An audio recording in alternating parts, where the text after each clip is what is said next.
What does filmed for IMAX mean? It isn't just a movie that'll look great on IMAX's screens. It means that hiding from a sandstorm feels like fear in every flicker. And every triumph is felt in every sound wave. And the things we've only imagined, you can truly experience those too. That's what filmed for IMAX means. Get tickets to experience Dune Part 2 now and IMAX's exclusive expanded aspect ratio. Hello, everyone. The clip you're about to hear is from one of our exclusive Patreon episodes on a recent horror release, and just like all of our other episodes, it might include major spoilers for said horror release, so don't listen to it if you haven't already seen it. You've officially been warned. And if you'd like to hear the full episode, just head on over to patreon.com/horrorqueers and subscribe today. Without further ado, here is your exclusive Patreon clip. I gotta say, this is a big old 0 for 2 for Blumhouse this year for me.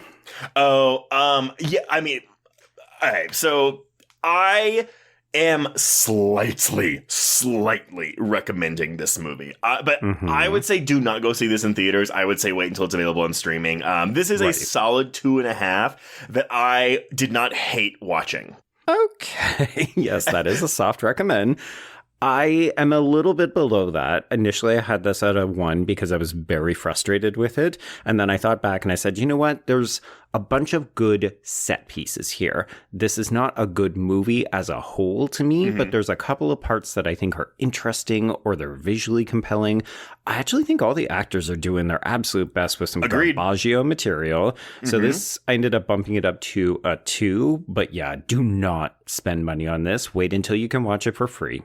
It's so interesting. So, you know, I went to the theater to see this, obviously, and it was a pretty big theater, but it wasn't very, like, sold out. You know, I think they made, $10 million opening weekend, which, hey, made its money back. We've got a $10 million budget on this thing. But, like, you know, there were a couple people at the bottom of the theater, a couple people at the top, but then I was in the row that had, like, the most legroom, like that middle row in every theater, and my entire row was full, where most of the rest of the theater was completely empty. Oh, weird. But like, I didn't talk to anyone in my row while watching this, but like everyone seemed to be laughing at all the right parts. And by all the right parts, I don't mean the parts that the movie wanted you to laugh at. I just mean the parts that were stupid. Yeah. So I had a very communal experience watching this movie with people who seemed to get like how they were supposed to be consuming this piece of quote unquote art. Right. Well, and really, this is the Jeff Wadlow effect, isn't it? You mentioned Fantasy Island. Of course, he's also the individual behind Truth or Dare. For me, I think this is bottom. Like, I think this is the bottom of the 3 because I do actually quite like Truth or Dare. It's a bit dumb, but it's fun. Yeah. Fantasy Island is not good, way too long, but it has that bananas twist and kind of stretched out ending.